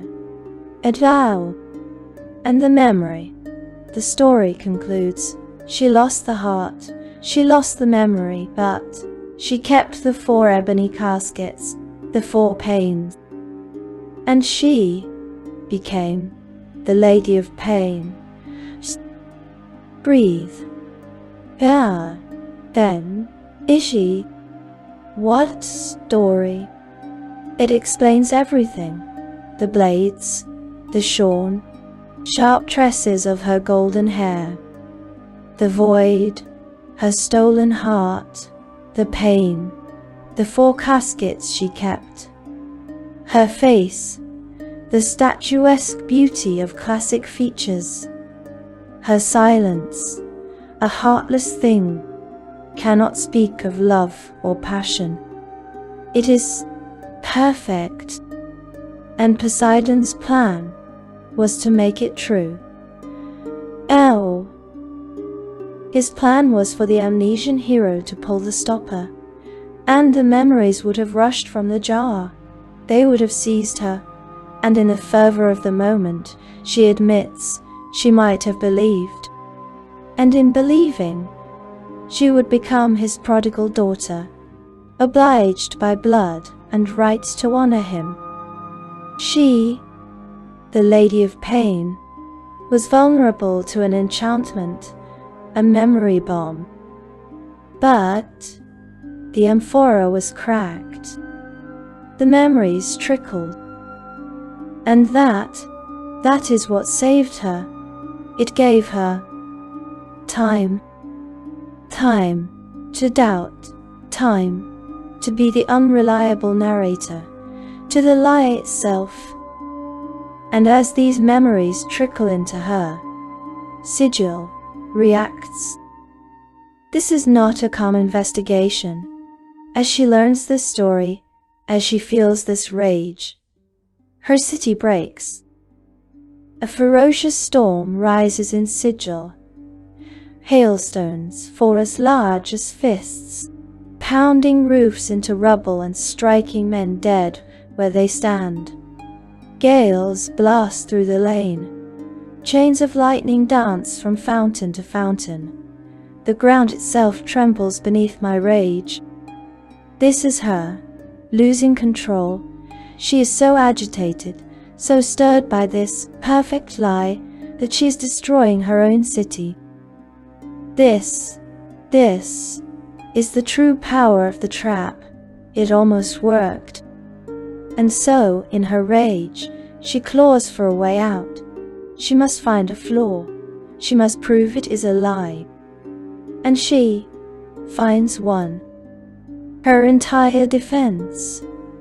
The one single fact that she clings to prove her own continued independent existence. It is the name of the river. If I drank the waters, she argues with herself, how can I recall the river now by its true name, Lethe? Thus she concludes, as the storm in Sigil begins to quiet. Thus is Poseidon's treachery defeated. She is safe. She has found the contradiction. She has won. But let us settle, just for a moment, on that one word, Lethe. She is the only one in the entire story who calls it that. She acknowledges that others call it another name, a name that D&D players and cages all know, the river Styx. So, is her proof real? Or is Leith just another part of the lie? Breathe. We must talk about the river of knowing and forgetting, Leith or Styx. Breathe, and let us stand on that dark barren shore. On. The air is cold. The water of the river is black, swirling and silent. It does not babble. It moves with a terrible, slow, and final purpose.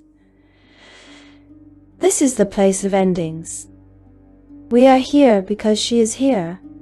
We are inside her mind, and she is transfixed. She is watching. Her entire absolute defense against Poseidon's poison. Her one, single, load-bearing pillar of proof was a name. Leith.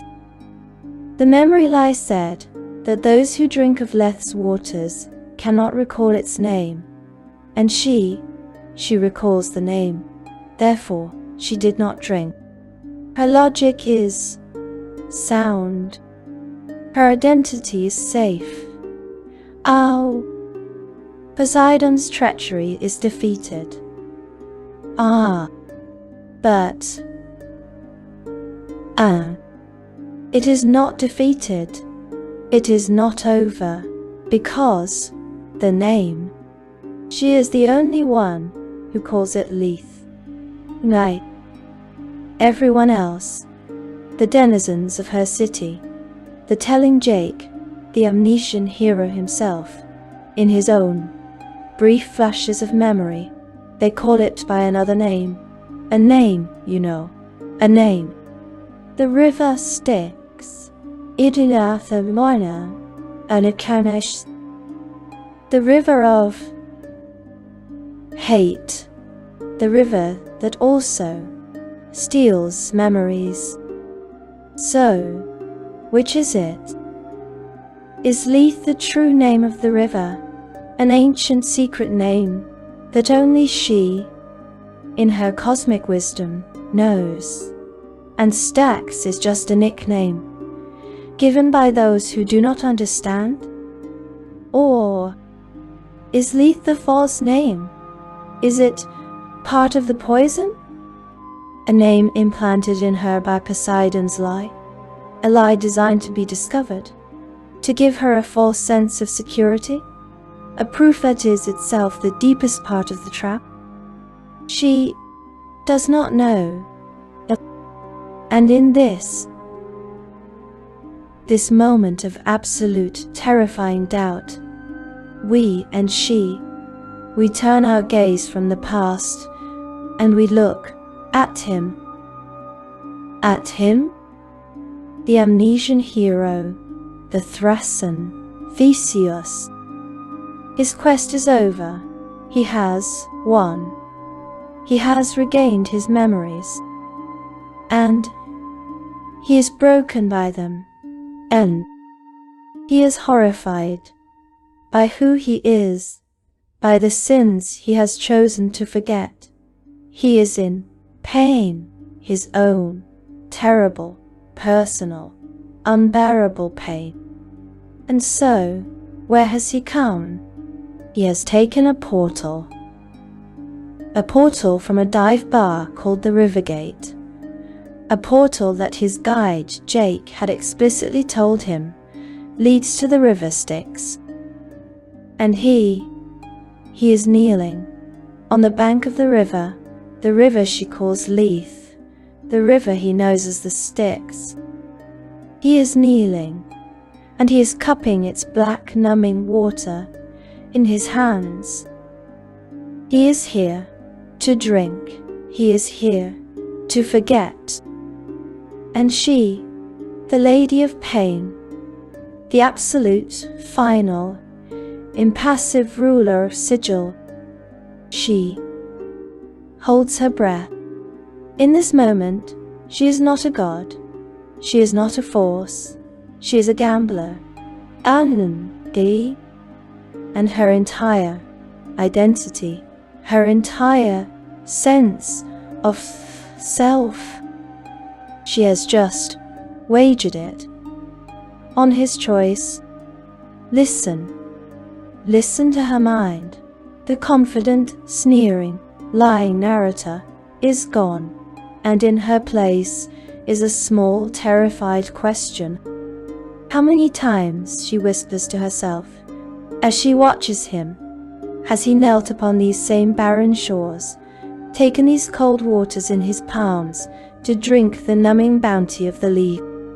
Lethe, she asks. Those who have drunk of Lethe's waters cannot remember its name.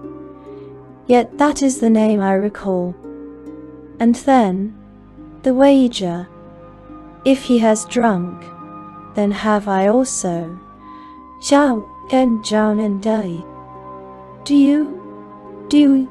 you see the stakes? If he, Theseus, is in a cycle, if he has been here before, if he has drunk and forgotten and quested and remembered and returned, then she is in a cycle too. Then her memory, her lie memory of diving into that river, is true and done. What matters then, she thinks, that the monster has collected all Poseidon's lies. If the Thras is drunk, then so have I. The lies become truths forgotten. If he drinks, the lie wins. If he drinks, she becomes prodigal daughter to the king of seas and bride of Set, obliged by blood and right to honor them both. She will be Poseidon's daughter. But yet it may be, she grasps, she hopes the Thrasan never drank, that he lost his memories through accident or god curse, that even now the game has not run its course, and cunning Poseidon plays at making a daughter of one whom he is no father. Ishtalian, Hausi. If this is his first time, and shall, if this is a new choice, then would I know his golden gifts for lies. Then she is free. Then she is herself. Her entire existence, her identity hinges on this mortal man. Has he drunk before? Is the river's name Lethe or some other? She has to know. I'll know soon enough, she says, her voice a razor's edge. She watches him. He is trembling. The pains have become too much already.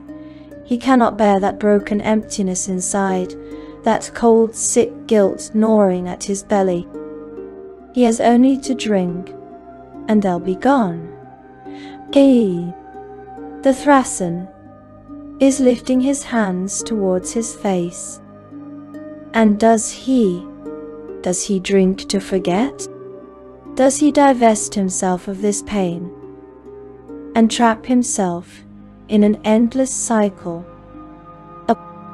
Or does he break the cycle and walk away to suffer the terrible weight of it forever? Does he choose her philosophy, pain? The story concludes there. And it ends. We never see him drink. We never see him walk away. And she never finds out. She is left eternally on that riverbank, in that 1 second of absolute, perfect doubt. Is she a god's daughter? Is she a cosmic force? Is she a lie? Is she being lied to? The book's final answer is yes. The book's final answer is, what do you think? The entire book, the entire grand, cosmic, metaphysical exploration of her being, it ends on a question. It ends with one final haunting refrain. The last stanza of that poem, the poem that started it all. We shall see whether hell be not heaven, find out whether tears be not grain, and the joys of these 77, Our Lady, pain. Her true nature is not an answer, enthalpend, and denwichid, and not an answer. It is the riddle. Breathe. Bishingel, let that unknowing settle, because this is not the only time her reality has been challenged. We must leave this dark river. We must leave this lie. We must go to the one event that did change everything. We must talk about Vecna. Seek out, breathe, and let us turn from that dark, endless philosophical river. The threat of Poseidon's lie was a personal one, a private one. It was a crisis of identity, a poison of the mind, and she resisted it by clinging to a single shred of doubt. She was vulnerable, but she was not beaten. The lie was a failure. But what if the threat was not a lie? What if it was not internal? What if it was not philosophical? What if it was an invasion? A fact? A god standing inside her walls? Let us settle into the cold, sharp fear of that moment. The one singular time in all of recorded history that a god did not fail. A god bypassed her wards. A god walked in the cage. We must speak of Vecna, the whispered one, the maimed lord, the lich god of secrets, magic, and ambition. This was not like the foolish ascendants in the Harbinger house, a new weak godling who could be pained into leaving. This was a true god, an ancient god, and he did not ascend in sigil. He broke in. Say, how in all the planes did he do what no other power could? He did not act alone. He had an ally, or patron, a being as ancient, and perhaps as powerful, as the lady herself. Long before Vecna was a god, long before he was even a lich, he was a child born into the untouchable caste of the Flan city of Fleeth on Earth. His mother, Mazel, was a witch, a practitioner of the old serpent magics. She worshipped something older than the gods of light, older than the pantheons of lore. She worshipped Moxlig, the serpent. Oh, not a god, not a demon. Something else. Something that some scholars whisper is the living personification of arcane magic itself, the raw, coiled primordial force that existed before the gods learned to shape it, before mortals learned to speak it. En Iche Estachi Ein Cell. When Mazel was executed for witchcraft, burned alive before her young son's eyes, she prayed not for deliverance but for vengeance, not for herself, but for her child. And the serpent answered. Vecna grew, he learned, and in his learning he began to hear a voice. A hissing, ancient, patient voice that taught him secrets no mortal should know.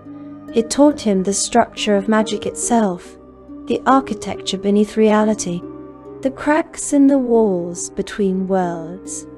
In the scene, it taught him how to become undying. Centuries passed. Vecna built an empire. He was betrayed by Kaz, his lieutenant, and destroyed. His body shattered, only his eye and hand surviving as cursed relics. But death was not the end. His followers worshipped, his artifacts spread, and slowly, across centuries, Vecna's spirit gathered enough power to reconstitute itself as a demigod. Still, he hungered for more. He tempted another demigod, Use, the Cambion Lord, into wearing the eye of Vecna, and in that moment of connection, Vecna absorbed him, devouring his divine essence and ascending to true godhood.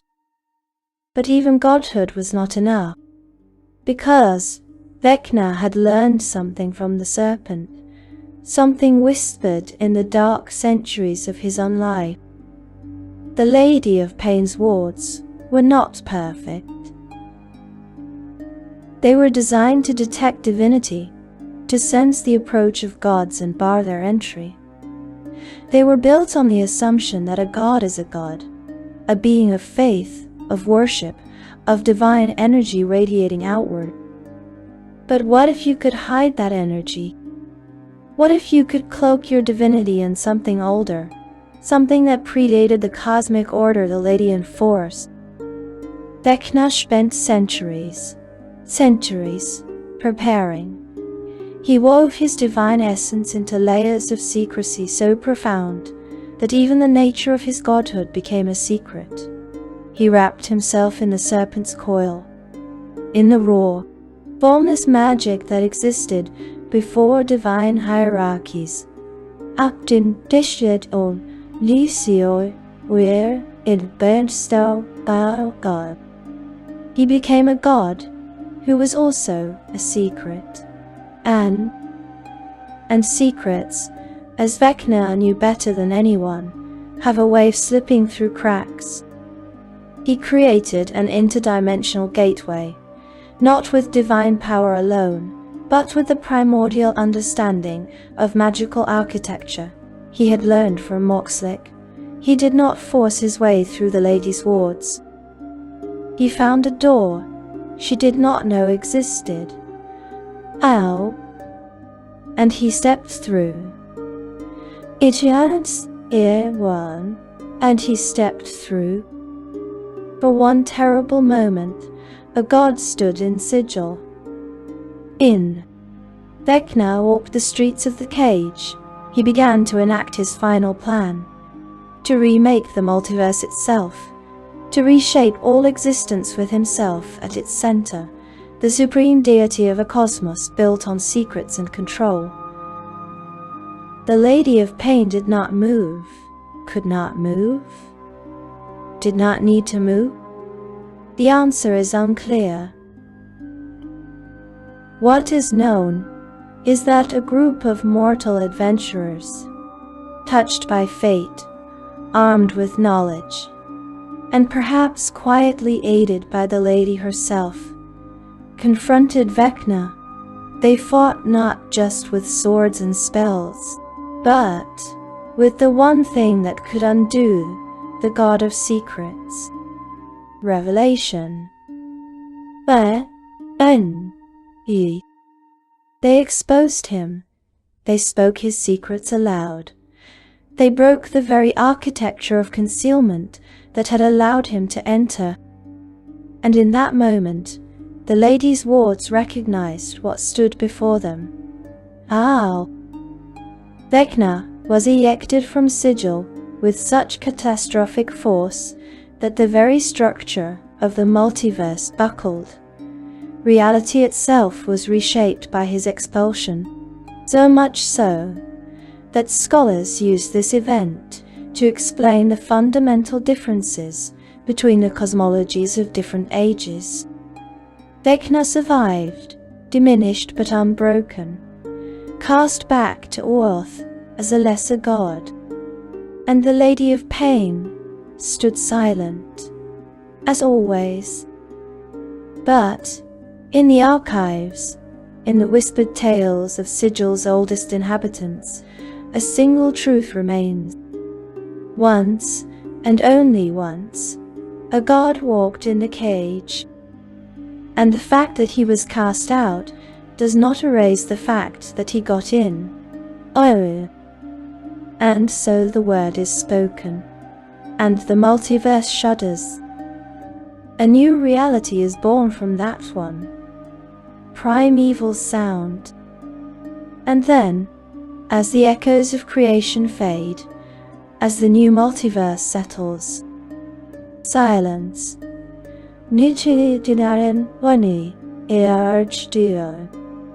The silence returns. She is as she was, floating, mute, serene, a statue of blades and cold beauty, returned to her endless, soundless patrol. We have come to the end of our journey. We have stood in her shadow. We have heard her thoughts. We have seen her fail. We have seen her triumph. We have heard her speak. And now we are left with the pieces. Down. End. So what is she? We must be honest. We must be brave. The answer is all of it. She is the contradiction. Well. She is two beings at once. There is the First Lady, the one the multiverse sees. She is the concept, the force, the peer to the serpent, the ancient brethren. She is the wellspring, the void in the chest of reality, from which all suffering in the multiverse springs. She is absolute. She is invincible. She is the aching majesty. She is the axiom of pain. This is the statue, the icon, the fact. But there is another lady. The one we overheard, the one inside the lie. This lady is not a force. She is a person. She is anxiously muddling through. She is surprised. She learns. She breaks her fingernails. She is blinded by joy. This lady is not a philosopher of pain's necessity. Oh, she is a liar. She is petty. She is arrogant. She is a gremlin. This lady is not all-knowing. And Chapsy? She's an amnesiac, terrified of a lie in a jar. She is a gambler paralyzed, waiting for a mortal to make a choice that will define her own past. This lady is not absolute. She is checkmated. She is humiliated. She has to stand and watch mutely as mortals save her city. So which is it? Is she the god, or is she the gremlin? Is she the axiom, or is she the anxious amnesiac? The answer, the true, final secret of the Lady of Pain, is yes. She is both. And the second lady, the flawed, anxious, petty human one, is desperately acting as the first one. This is her secret. Ein unalam until atalkiranati. The designers of the game intended for her to be this mysterious pillar of the setting. But the lore suggests that she, in character, also intends this. Her entire persona, the silence, the serenity, the impassive, cold, inhuman force. It is an act so perfect, so complete, so ancient, that she herself no longer knows where the mask ends, and she begins. Why this act? She wants to keep her enemies guessing. She wants to put up this front that implies she's inscrutable, unknowable, yet all-knowing, arbitrary and dangerous, because she is neither. She is scrutable. She is a liar. She is knowable. She hates joy. She is not all-knowing. She panics at a blind spot. She is playing a part, the part of the Lady of Pain. Now, into so, she is a riddle, wrapped in a mystery, inside an enigma. But she is the one who wove the riddle. She is the ultimate unreliable narrator. Because she may not even know where she comes from, or how her powers work. She is learning as she goes. She is figuring stuff out. She is confident, but also uncertain, guessing and gambling, and never totally sure. This is the truth. The Lady of Pain is just as lost as we are. Intel. She is just a cager. The ultimate cager. No. Ishtin. Ultimate cager. And her one true power, the one that matters, is not the blades, is not the mazes, is not the power to reorder reality. Her one true power is belief. The very thing she forbids. She has made the entire multiverse believe in the mask. She is the point at which your ability to influence the world falls away. She is the DM fiat. She is the social license to say, I'm going to kill you now. Now. She is the story. 9. And her philosophy, her deep philosophical core, the one thing that is not an act, is her truth. That she is pain itself. She is suffering. She is anguish. She is grief. She's maybe also bliss. She is the thing from which we cower and run.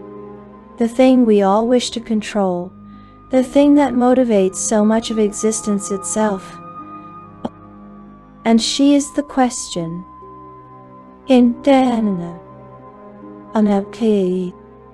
The only question that matters. Is a world without her better than one with her in it? She doesn't think so. And after all this, after the lies, and the shame, and the meaningless suffering, and the broken promises, do you? And so our journey ends. We have stood at the center of the multiverse. We have looked into the void that is the Lady of Pain. And we have found not an answer, but a question. Nay, a riddle that is her. She is the mask, and she is the face beneath it. She is the power, and she is the paralysis. She is the philosophy, and she is the lie. She is the riddle that has no answer. And as you let this settle, as you let the mystery just be, perhaps you can feel the waking world begin to return. The room around you, the softness of the place where you rest, the quiet of your own breath. The smoke of Sigil fades, the clang of her blades grows distant, the river of forgetting flows away. You are safe. Well, but the lore remains. The stories are waiting. We have many more journeys to take. There are other gods, other monsters, other secrets whispered in the dark. And if you wish to join me, if you wish to drift again into these deep, quiet mysteries, please consider subscribing to the channel. Like this journey, if you found peace in it, it helps more than you know. And comment below. In this one comment, what do you think? Is she the lie, or is she the truth? What is your answer to the riddle? Said me. For now, rest. Let the mystery hold you. Let the silence comfort you. And sleep. Good night.